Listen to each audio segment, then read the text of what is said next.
De acuerdo. Solo que cuando hemos evaluado eso, porque lo hemos evaluado, se ha visto de que no existe una organización para atender a los pacientes. Es decir, debiera de organizarse el sistema. Recuerden ustedes que hemos presentado el SAET, ¿no es cierto?, de enfermería que se hace en Brasil al inicio, para decirles de que cuando está organizado y sea el mismo lenguaje es posible. Si ellos lo han conseguido, ¿por qué no nosotros? Si son una población mayor que la nuestra. Entonces, ¿qué es lo que pasa? Nosotros cuando citamos a alguien para control, en un mismo día, vienen todos los niños de diferentes edades. La pregunta es, ¿por qué no hacemos un horario? ¿No es cierto? Los días lunes vamos a citar a los niños de 3 y 4 meses, en la mañana. En la tarde, de 1 a 2 meses. El día martes, de tal edad, tal edad. Así hacemos la evaluación más rápida. Pero si el día lunes en la mañana me viene un niño de 1, uno de 3, uno de 4, uno de 5, uno de 6, uno de 2 años, las evaluaciones van a ser totalmente diferentes. Y voy a hacer mi examen ya no tan rápido. Entonces tenemos que organizarnos. Ciertamente hay, pero recuerden ustedes de que ustedes tienen que priorizar. Y también la norma está para que se cumpla. Por lo tanto, si me dicen a mí 45 minutos, ¿no?, saco mi cuenta ya. En el tiempo de trabajo solo puedo atender tantos niños. Si me quieren exigir, no, aquí está la norma. Tengo que aprender a protestar por mis derechos también. Aquí está la norma. La norma dice que debo demorarme en promedio 45 minutos. Mira, he atendido 5 niños más uno más todavía. ¿Ya? Entonces es el jefe del servicio el que tiene que conocer la norma, pero el jefe del servicio ni conoce la norma, para que él pueda protestar al director y pedir pues que ponga más personal. Sí, pues, pero es que la norma se tiene que cumplir. El problema es que ni nosotros conocemos la norma. Y como no conocemos la norma, no protestamos. Por eso que se les está capacitando en esto para que puedan exigir. Es igual que me digan a mí, el gobierno le está dando importancia en la atención de iras y edas, ¿no? Y luego, ¿y por qué este paciente no tiene oximetría? Porque no tengo oxímetro de pulso. Pero tú has pedido. Ah, no pedí. Entonces sí es mi responsabilidad. Pero aquí no, yo sí hice un oficio y lo pedí y reiteré a los 15 días. Entonces ya no es tu responsabilidad, es responsabilidad de tu jefe. O sea, cuando yo me quejo a través de documentación o aviso, o sea, ni sin necesidad de que sea queja, ¿no? Comunico a mi jefe, ¿no?, de que en la fecha tal, ¿no?, hubo un exceso de niños a pesar de que se esquematizó bien, entonces solo pudimos atender tal. La norma dice que debemos 45 minutos, por lo tanto deben atender tantos pacientes. Informamos a usted para que tenga conocimiento. El jefe hábil dirá, ah, caray, ¿no? Pero nunca hacemos eso. No nos quejamos. O sea, no decimos las cosas. Esta norma, como cualquier otra norma, fue publicada y se pidió opinión de los enfermeros. Estuvo colgada en la página del ministerio para que todos presentaran sus apreciaciones. ¿Alguna de ustedes opinó? Ese es el problema. No participamos nosotros, pero debiéramos, ¿no? Debiéramos opinar. Nosotros sobre todo porque nosotros vamos a trabajar en eso, ¿no? Sí.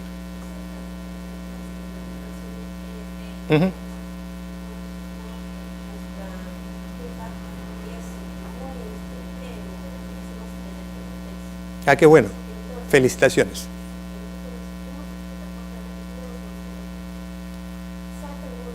Así es.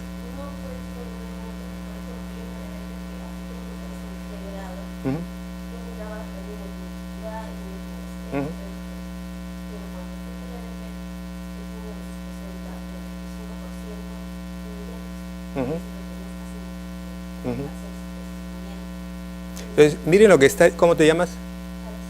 Araceli. Miren lo que está diciendo Araceli. Cuando nosotros estamos aplicando el EDP, obtenemos mejores resultados cuando hacemos la pauta breve. En la pauta breve se nos escapan problemas, con el EDP no. O sea, cuando hacemos pauta breve, un montón de niños van a tener retraso. Se nos van a escapar y nosotros vamos a ser responsables de eso. ¿Cierto?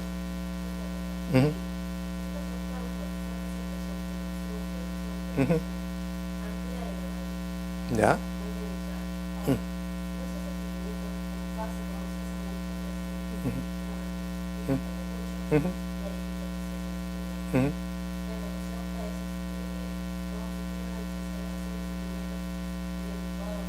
también, así es.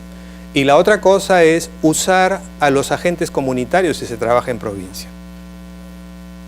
Esa es la otra idea, ¿no es cierto?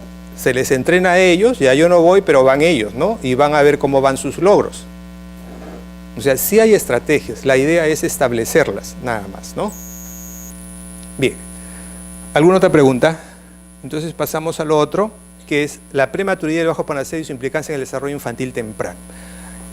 He leído bastante sobre esto y me he basado también en una presentación de un magíster, Luis Cordero, que ha trabajado en DIP, ¿ya? Para que sepan, 2 o 3 transparencias son de él por si acaso, ¿no? Entonces, la OMS define un recién nacido pequeño prematuro al bebé cuyo parto se produce entre las 22 y las 36.6 semanas de gestación. Generalmente decimos menor de 37 semanas nosotros, ¿no? Alrededor de 15 millones de niños nacen prematuros cada año. 15 millones de niños. Y es la condición neonatal que conlleva un mayor riesgo de morbimortalidad. La tecnología ha hecho de que nosotros aumentemos la sobrevida, que ya no se mueran tantos, pero el problema son las secuelas. El problema va a ser eso, porque un niño está naciendo en un momento en que no debió de nacer. El niño pequeño para edad gestacional se define como un recién nacido que presenta una longitud o peso al nacer de menos 2 desviaciones estándar o un percentil o menor a un percentil 3 para la edad gestacional. En el 2012 la OMS lanza la normativa para disminuir en 30% los partos con niños de bajo peso al 2025. Por lo tanto, y esto es un convenio firmado con todos los gobiernos, nosotros tenemos que estar capacitados para conseguir esto. Y bajo peso lo definimos como niños menores de 2.500. Entonces aquí tenemos una curvita. Entonces todo el que está dentro de estos percentiles, ¿no es cierto?, es adecuado para la edad gestacional, y el que está por debajo del percentil 10 es pequeño, y el que está por encima del percentil 90 es grande para la edad gestacional. Entonces eso es fácil de entender. 15 a 20% de todos los nacimientos tienen bajo peso al nacer. 20 millones de niños, pero ojo de que la prevalencia puede estar subestimada. Casi siempre los datos que nosotros damos están subestimados porque no llegamos a todos los rincones del país, en principio. No todos van a control, no todos tienen parto institucionalizado tampoco. Entonces esto hace de que la prevalencia pueda ser mayor. Actualmente, nacer con bajo peso aumenta las probabilidades de riesgo de padecer enfermedades no transmisibles, diabetes o enfermedades cardiovasculares. O sea, ya no solo van a ser patologías agudas, sino que si ese niño sobrevive, tiene más probabilidad a largo plazo de tener enfermedades crónicas. Por lo tanto, una calidad de vida inadecuada. Entonces, a veces pensábamos, prematuro, haya problemas al momento, inmediatos. No, a largo plazo también van a ser. Esto es lo que ocurre en el mundo, ¿no? Estos son los porcentajes de recién nacidos con bajo peso. Aquí está los recién nacidos no pesados al nacer, dependiendo de las regiones, ¿no? Estamos acá nosotros. 9% de los recién nacidos de cada 109 tienen bajo peso al nacer en Latinoamérica y Caribe, y el porcentaje es de 10 que no son pesados al nacer, y esto es en el Perú, cómo va la prematuridad. Entonces aquí estamos viendo nosotros que al 2013, por ejemplo, ¿qué es lo que ha pasado? Más o menos se ha mantenido, y si nosotros vemos del 2007 a 2013 más bien aumentó, lo cual quiere decir que estamos trabajando muy poco en eso.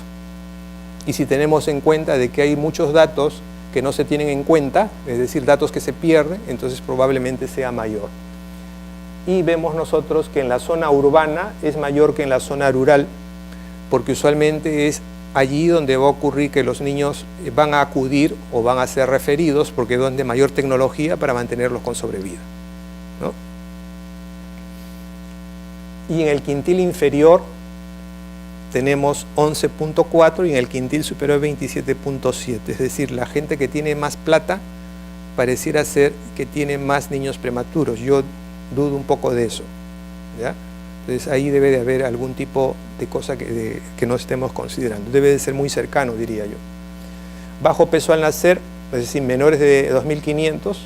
En el área urbana nosotros tenemos menor, y en el área rural también es mucho mayor, ¿no? Y eso se desdice con lo que decíamos hace un rato, ¿no? Pero ciertamente en el área rural los niños de bajo peso son más que en el área urbana, lo cual dice mucho de cómo está la gestante del área rural.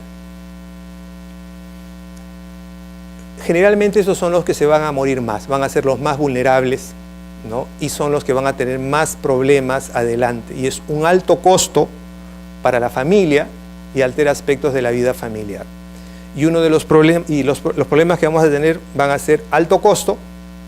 Estos niños van a requerir surfactante, ventilador mecánico, especialistas, subespecialistas, nutrición parenteral, resonancia magnética, tomografía, etc., etc. Es un alto costo. Van a tener daño neurológico. Muchas veces no lo vamos a valorar como tal, pero tienen daño neurológico. Yo diría que todos. Lo que pasa es que algunos van a ser tan sutiles los cambios que no los vamos a poder diagnosticar, muchas veces se nos escapan. Y la otra cuestión es el problema ético. ¿Cuál es el problema ético?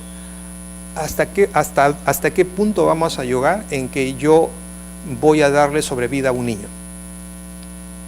¿No? ¿Estoy manejándolo bien o estoy prolongando su agonía? ¿No? Entonces, realmente eso es una cosa que no se valora mucho, pero son las 3 cosas importantes que deberíamos de tener en cuenta. Causas de bajo peso al nacer, la más importante son los partos prematuros, los embarazos múltiples, a más niños no esté gestando la mamá, menos peso tendrán estos, las infecciones, las enfermedades crónicas también. Como ejemplo tenemos la preeclampsia. Entonces la preeclampsia, ¿no?, va a ocurrir, la vamos a ver usualmente en mujeres que no están bien controladas y está asociada a una deficiencia de calcio en la nutrición, y entonces la norma técnica dice que las mujeres gestantes deben de tomar calcio, y cuando toman calcio disminuye la posibilidad de preeclampsia. Entonces dentro del manejo está eso. ¿Qué es lo que pasa en la preeclampsia? Hay una disfunción placentaria.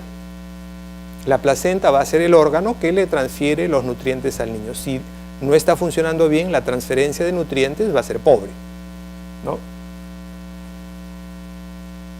Entonces este niño nace prematuro y es una condición, ¿no es cierto?, que va a afectar especialmente el neurodesarrollo. Hay problemas, como vamos a ver, en diferentes aspectos, en la alteración del neurodesarrollo, problemas cognitivos o de aprendizaje, dificultad de integración visual motora, problemas de lenguaje, problemas de integración social y afectiva, bajos niveles educativos en la edad adulta, ¿no? Y estamos hablando tanto del bajo peso como del prematuro.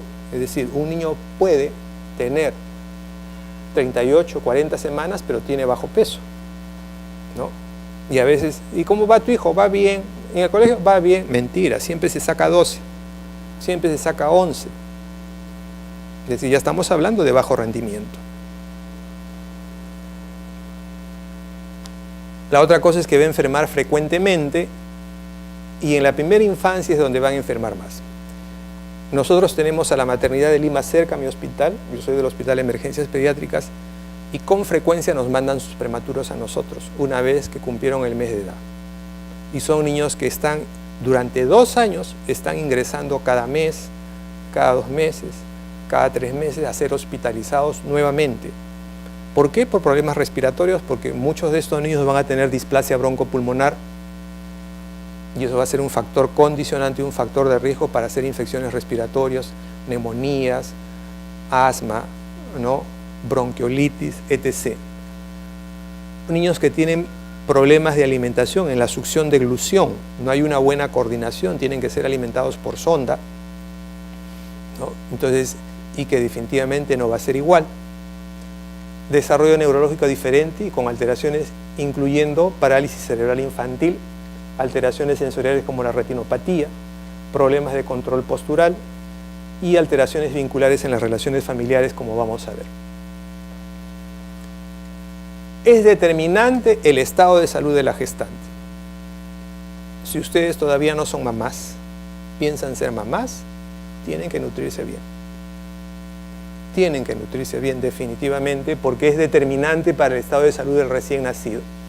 Entonces, cuando la madre es pluricarente, y cuando estamos hablando de, yo prefiero hablar de eso que de desnutrición, es decir, que le falta todos los nutrientes, ¿Qué es lo que...? Y estoy seguro que los peruanos somos pluricarentes, nuestras mujeres peruanas son pluricarentes. ¿Qué significa eso? No es solo que están anémicos, les falta cobre, les falta zinc, les falta calcio, ácido fólico, les falta todo. ¿Por qué? Porque nuestra nutrición no es adecuada. Lo único que dosamos es ver cómo está la hemoglobina y decimos, hay anemia, pero hay pluricarencia. El que parezcamos normales no significa que somos normales necesariamente, ¿no? Entonces, es por eso que la norma técnica dice hay que suplementar en hierro, hay que suplementar en calcio, hay que suplementar en ácido fólico. ¿Qué significa? Que nos falta todo. Y últimamente en zinc, ¿no? En todo, realmente, ¿no? Hay déficit de ácidos grasos esenciales, etc. El otro aspecto es que las enfermedades en el primer trimestre, la infección urinaria, que es bastante frecuente, va a afectar, ¿no es cierto?, el crecimiento y desarrollo del recién nacido, las enfermedades de transmisión sexual, el VIH. Este es un niñito, por ejemplo, que nace a tiempo, es decir, pero su madre tenía sífilis, ¿no? Es un niño que nace con bajo peso, ¿no?, en sus 38 semanas. El estado emocional, la depresión, el estrés, la ansiedad y la violencia van a afectar al recién nacido o al niño en su desarrollo infantil temprano. Hemos visto ese niño violentado, ¿no? Entonces, el estado emocional de la madre, ¿no? Esta madre, pues, definitivamente era una madre que pareciera que no le interesaba el problema, y el esposo también debía tener una conducta inadecuada, totalmente. Entonces, la nutrición materna va a afectar, las infecciones van a afectar y el estado emocional van a afectar. Aquí tenemos un ejemplo de un recién nacido pretérmino y la secuencia de sus pesos, de sus tallas y de perímetro cefálico. Entonces, el primer día de vida, nace en el 2006, ¿cuánto pesó? 770 gramos, ese fue su peso. Su perímetro cefálico, 23.5. Y miren ustedes cómo a los 9 meses alcanza 6,390, de 32 duplica su talla y el perímetro cefálico también más o menos lo duplica, 42.5. Vemos acá su curva, ¿no es cierto? Esta es la curva, el percentil 3, este es el percentil 97, y aquí vemos cómo el niño empieza a ganar, a ganar, a ganar. En las mejores condiciones este niño debe ocurrir eso. Entonces, y la talla igual. Este es un niño normal. Nace con 3,895, su longitud de 52 centímetros, su perímetro cefálico 36.5, a los 9 meses 9,040, la talla es 74, el perímetro cefálico 46.5. ¿Cuánto de diferencia hay? Casi 3 kilos de diferencia, ¿no es cierto? Hay bastante diferencia también en la talla y el perímetro cefálico también, que es mayor. O sea, siempre van a ser niños pequeños usualmente, ¿no? Entonces, el cerebro pesa menos que un recién nacido normal, ¿ya? Un bebé de 34 o 35 semanas, su cerebro es 2/3 partes de un recién nacido de 40 semanas. Es las 2/3 partes. El cerebro es 50% menos respecto al recién nacido normal. No es solo el cerebro, todo el sistema nervioso central crece menos. La sustancia blanca se multiplica 5 veces más entre la semana 35 y 40, es decir, un niño que nace pretérmino con bajo peso, entonces definitivamente su sustancia blanca va a ser mucho menor, va a estar reducida. Su corteza cerebral es 53% menos respecto a un recién nacido a término. Y fíjense, para que vean el desarrollo del cerebro, cómo es un cerebro a las 22 semanas, a las 24, a las 26, a las 28, a las 30 y cómo es a las 40. Fíjense cómo no hay nada de circunvoluciones acá cerebrales. No hay cisuras, no hay nada. Es un cerebro totalmente liso, plano. En la medida que el niño va avanzando en edad, pues van empezando a ver las circunvoluciones, ¿no? Y eso es lo que pasa por fuera, ¿no es cierto? Eso es lo que vemos por fuera. O sea, es decir, hay grandes cambios en los últimos meses del embarazo, por eso tenemos que evitar que un niño nazca pretérmino. Ese es el mensaje, hay que evitar que nazcan antes de tiempo. Y fíjense ustedes, no solo es el cerebro, sino las neuronas. Miren las neuronas de un recién nacido, cómo está su cerebrito. Miren cómo lo tiene a los 2 años. Ahora imagínense si nace antes de tiempo, ¿no? Y cómo en la medida que va avanzando en edad, en función a la lactancia humana, a la leche humana, cómo desarrollan las neuronas y las conexiones. A más sea la lactancia humana, mejor cociente intelectual hay. Por supuesto, y tiene que ver con la nutrición de la madre, que también nutre la madre para la calidad de la leche. ¿Cuáles son los riesgos? 6 veces más riesgo de morir. En el primer año, 3 veces más riesgo de morir respecto a un niño normal. Déficit de atención, 70% más riesgo de tener déficit de atención. Problemas de conducta significativo, 20% más riesgo. Parálisis cerebral infantil, 2 a 4 veces más riesgo. Un IQ menor de 85, que es el limítrofe, ¿no? El cociente intelectual, riesgo 2 a 3 veces mayor de que tenga retraso mental. ¿Ya? Es importante tener en cuenta estos aspectos. O sea, no conviene tener un niño de bajo peso o un niño pretérmino, no conviene. Y aquí les vamos a presentar varios estudios que dicen lo mismo, para que vean cómo se afecta el desarrollo, sobre todo el desarrollo neurológico. Diferencias significativas entre el cociente intelectual entre niños prematuros y niños controles.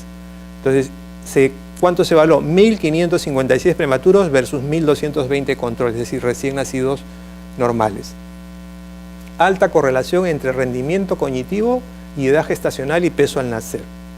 Es decir, a menos edad gestacional, a menos peso, ¿no es cierto?, menos rendimiento cognitivo posterior. Doble riesgo de sufrir trastorno de déficit de atención. Riesgo aumentado para otros trastornos conductuales, más ansiedad y más depresión. A veces, yo soy muy nervioso, yo soy muy ansioso. Sí, también tiene que ver con eso, por si acaso. ¿No? Anderson, en el 2003 estudió 8 niños. ¿Qué vio?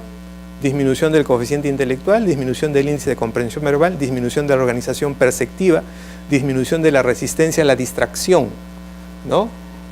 Estoy escuchando la charla, pero no, estoy pensando en otra cosa, ¿no? O me levanto, estoy mirando acá, conversando acá.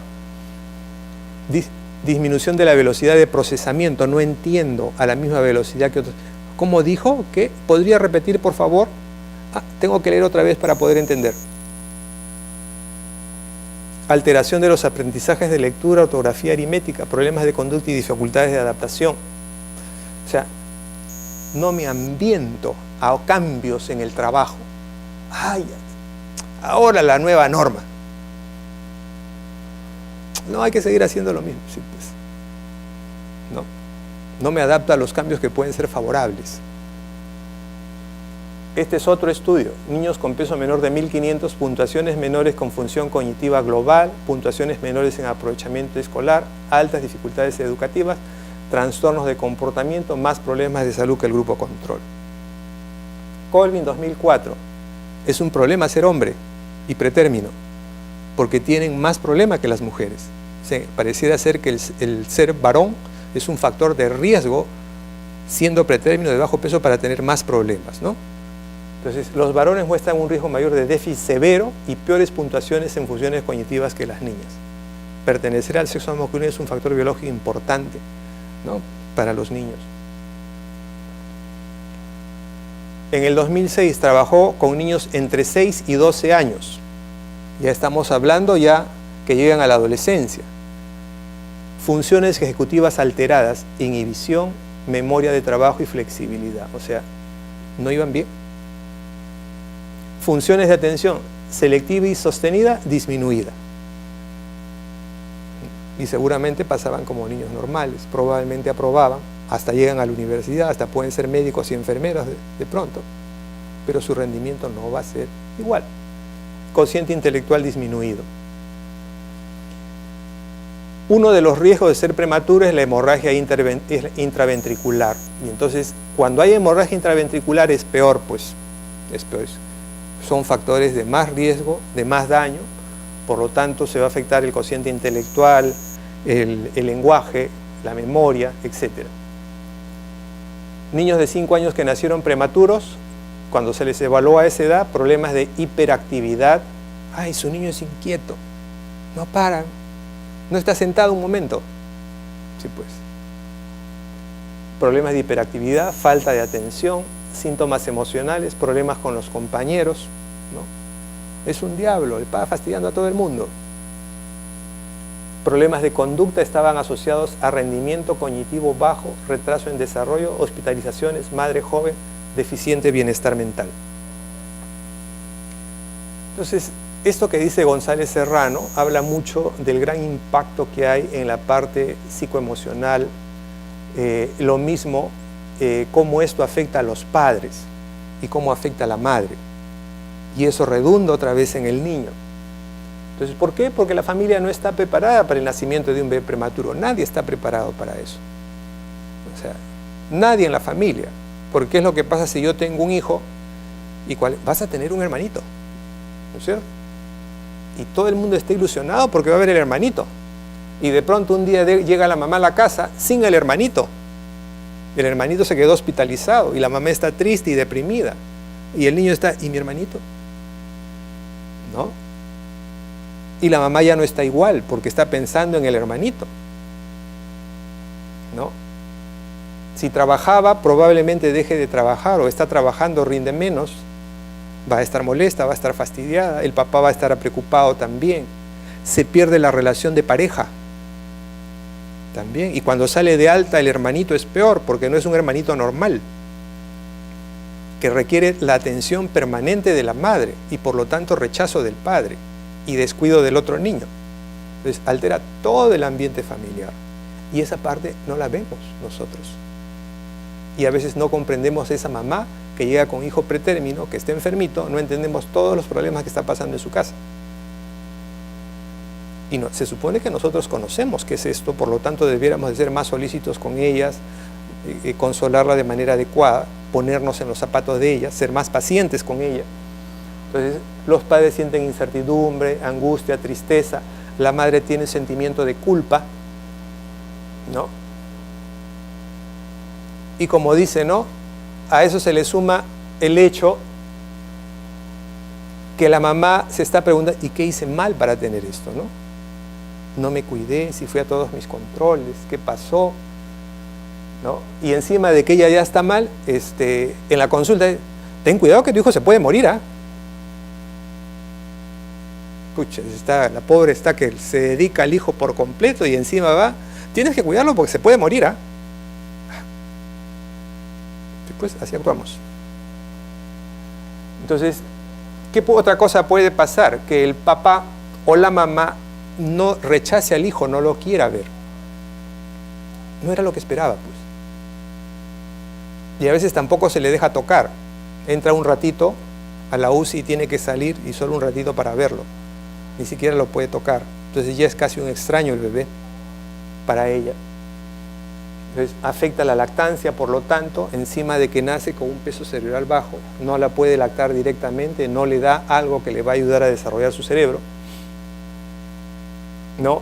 Y si es prematuro porque tuvo 3 o 4 hijos al mismo tiempo, de repente uno se muere, ¿no? Si eran trillizos o quintillizos, uno se murió o 2 se murieron. Y entonces la mamá está pensando que con los otros puede pasar lo mismo. Entonces no es fácil ser madre de un niño con bajo peso pretérmino. Por eso van a estar agobiados pensando cuándo sale de alta y cuándo se hospitalizará otra vez, porque eso es lo que le han dicho, porque eso es lo que va a pasar. Entonces, ¿qué es lo que va a hacer? Lo va a sobreproteger. ¿No?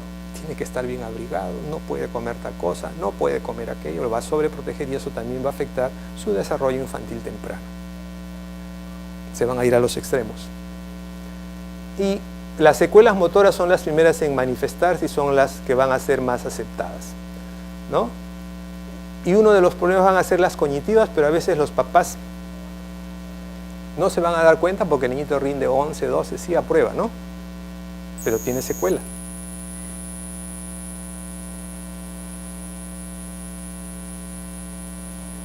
El otro problema es cuando llega a la consulta con su niñito pretérmino y con secuela y están sentadas las otras mamás con sus niños normales. ¿Por qué a mí? ¿Por qué no a ellas, no?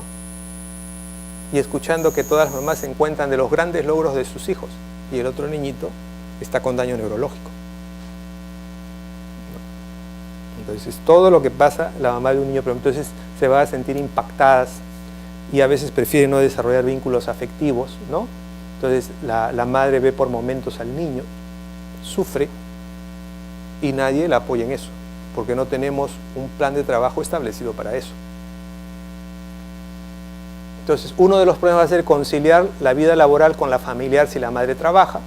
Entonces, ¿qué es lo que hará? Se apartarán de las amistades porque le han dicho que su niño se puede infectar fácilmente, lo cual es correcto, pero entonces ya no dejará, no irá a sus reuniones, tampoco dejará que la visiten porque alguien puede contagiar a su hijo. Si el hermanito está resfriado, no lo va a dejar entrar y va a rechazar al otro hijito, etc., ¿no? Y la relación de pareja, como decíamos, también se va a ver afectada. Como van a ser niños pequeñitos, cuando vayan a la escuela, niños enquencles, van a hacer la burla de los compañeritos, porque los niños pueden ser malvados también, ¿no? Y a veces el trato de las profesoras que no conocen o de las auxiliares de educación. ¿Tú que eres el más chiquito? A ver. ¿No? ¿Por qué está tan flaquito tu hijo? Tienes que comer bastante porque está flaco. Y la mamá está escuchando, ¿no? Entonces, lo van a tratar como pequeño, como enano, como bajito, ¿no? En la cola va a estar, en la fila, ¿no es cierto? Va a estar al último. La mascota no va a jugar, él va a ser la mascota del equipo, ¿no? Etc. Entonces, pero ¿cuál es el problema, además de todo esto? De que este niño pretérmino va a estar expuesto a un evento adverso. El evento adverso es nacer antes de tiempo y luego de eso va a recibir una serie de procedimientos para mantenerlo con vida. Entonces, el exponer al niño a eventos adversos en el primer año de vida lo va a afectar significativamente para toda la vida. ¿Por qué? Porque se va a trastornar el apego. Y el apego es algo fundamental que tenemos nosotros que empezar a tomarlo de manera adecuada. El niño no puede ser separado de su madre cuando nace. No puede, no debe. El apego es no cognitivo y cognitivo. Este no cognitivo se consigue en el posparto precoz, inmediato, en las primeras 2 horas de vida. Cuando un niño no recibe eso, su apego va a fracasar, su autoestima no va a ser buena para toda la vida. Es decir, lo que pasa con nosotros. Si aunado a eso, a través de la relación cotidiana, no hay el apego cognitivo, va a ser peor. ¿Qué es lo que se ha visto? Que el apego fuerte y seguro garantiza una buena socialización, autoestima adecuada e inteligencia emocional para toda la vida. Entonces, el apego da eso, inteligencia emocional, que es lo que se necesita para que una persona triunfe. No basta con la cociente intelectual, tiene que haber inteligencia emocional. Y el apego es fundamental para eso. Y la autoestima tiene que ver con inteligencia emocional. Cuando vamos a... ¡Ay! ¿Y qué preguntarán? Profesor, ¿la fija cuál es? Examen, postergación. ¿Me aprobarán o no me aprobarán ahora que hay concurso? No me siento seguro. Eso es tener autoestima baja, ¿no? Entonces, es parte de nuestra forma. Es por eso que tenemos que luchar para que los niños tengan un buen apego. Como profesional tenemos que luchar por eso, sí o sí. Como dice acá, la hora siguiente al parto es un periodo crítico para el establecimiento del vínculo madre-hijo. Es fundamental y tiene que hacerse. Fíjense ustedes, un niño que no ha sido expuesto a problemas serios como lo que es el no tener el apego o el nacer antes de tiempo y ser sometido a procedimientos, cuando no ha sido expuesto a eso, miren cómo es su cerebro. En cambio, uno que ha sido expuesto, miren cómo es su cerebro. Cambia el cerebro. No es que es igual, el cerebro cambia y se demuestra que cambia. Altera la conectividad del cerebro. Los niños aislados que no tienen vínculo afectivo, es decir, los pretérminos de bajo peso, los que están mucho tiempo hospitalizados, respecto a los niños con vínculo afectivo, la conectividad es diferente. La amígdala es un órgano, ¿no es cierto?, que tiene que ver con las emociones, con el miedo, con la afectividad. también cambia, ¿no? Los niños que no tienen apego o los niños que no tienen cuidadores adecuados, ¿no? Niños adoptados, su amígdala es mucho más grande. Hay cambios serios, orgánicos, no es que solo es comportamiento, cambios estructurales. La actividad eléctrica también se ve. Fíjense cómo es la actividad eléctrica de un niño maltratado cerebral y la de un niño no maltratado. Cambia, es diferente también. Entonces, el apego es el principal arquitecto del cerebro. El apego inseguro está asociado a pobre habilidad para resolver problemas, retraso en el desarrollo del aprendizaje, del habla, mayor riesgo de enfermedades, mayor riesgo de conducta antisocial, violenta, agresiva, y estamos teniendo mucha violencia en el país. Mayor incidencia de desórdenes en la alimentación. Nos cuesta tener una dieta saludable, nos cuesta dejar el azúcar, nos cuesta dejar la comida chatarra, ¿verdad? Nos cuesta tener la voluntad para hacer hoy lo que tengo que hacer hoy y no decir mañana. Me van a evaluar y recién un día antes de la evaluación estudio, o el mismo día. Me cuesta estudiar constantemente, me cuesta, ¿no? Mayor incidencia de trastornos alimentarios, mayor riesgo de enfermedades mentales, apego desorganizado. ¿Qué va a pasar en un niño escolar? Va a tener poca autonomía, que tiene que ver con la autoestima, dificultad de aprendizaje, retraso de lenguaje, problemas de conducta, diferencias de rasgos corporales, ¿no? El niño también prematuro va a tener un aspecto diferente a un niño normal, ¿no? Más si ha estado en ventilación mecánica, ha tenido problemas, ha tenido que ser intervenido varias veces. Alberti en el 2007 halló puntuaciones más altas de vínculo inseguro, hiperactivado y desorganizado entre los 6 y 7 años de edad, sobre todo en varones. Miñorance, 20% de los niños con bajo peso al nacer habían acudido a consulta psiquiátrica, contra 5% de los niños recién nacidos normales. O sea, van a haber más problemas psiquiátricos también, de conducta. En la pubertad y adolescencia, cierta hiperactividad y dificultad de aprendizaje, mayor sensación de lentitud, mayor torpeza para el deporte, menor autoestima. Entonces, esta es una niñita prematura, por ejemplo, ¿no? Que nace con 770 gramos, ¿no? Este es el 11 del 2006, más o menos a los 6-7 meses, ¿no? 5,400 kilos, pero todavía no se sentaba bien. A los 8 meses, 5 meses con edad corregida, ¿no? Es una niña que puede parecer normal. Que puede parecer normal, ¿no es cierto? Cualquiera la ve, no. Pero sí es una niña que va a tener problemas conductuales y todos los que hemos mencionado. Sí, probablemente pase delante de todo el mundo como una niña normal, ¿no? Entonces, la importancia de esto es entender de que la prematuridad, el bajo peso, sí va a afectar el desarrollo infantil temprano. Ese es el concepto, sí. Y por lo tanto, nuestro trabajo es evitar que los niños nazcan pretérminos. ¿Cómo vamos a evitar que nazcan pretérminos o de bajo peso? En primer lugar, trabajar para que no haya embarazo de adolescentes. Trabajar con esas que se pelean tanto, con las obstetras. Tienen que trabajar de manera continua, conjunta, ¿no? Ellas también tienen que entender eso, son más reacias, ¿no?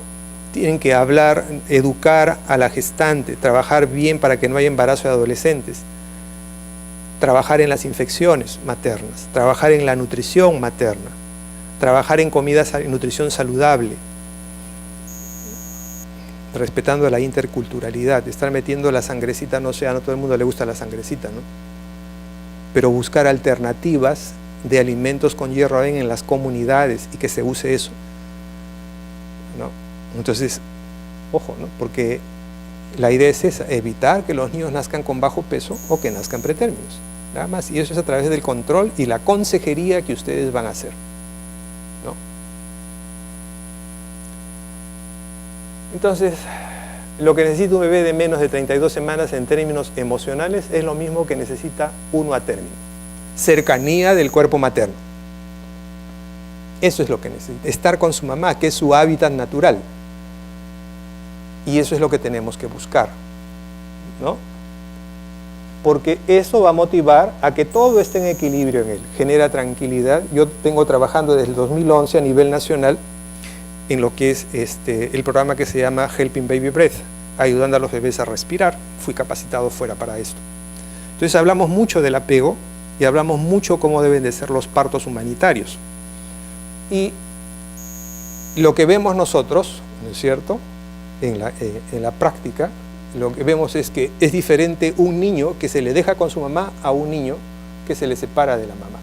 El niño que se le separa de la mamá al cuarto de torturas inmediatas del recién nacido, ¿no?, es un niño más gritón, más llorón, con poco apego. El niño que se queda con su mamá es un niño tranquilo, reposado, va a ser más inteligente, con menor autoestima, que es lo que se ha demostrado. Un niño que no tiene el cuerpo de su madre cerca sentirá que el mundo es hostil, que tiene que defenderse, sentirá que cae en un abismo que no es sostenido. Cuando un niño está en el cuerpo de su madre, ¿no?, que es su aviador, es mucho más probable que vaya a presentar todo un desarrollo normal posterior. ¿Ya? Entonces, eso es por lo cual debiéramos nosotros de trabajar. ¿Alguna pregunta?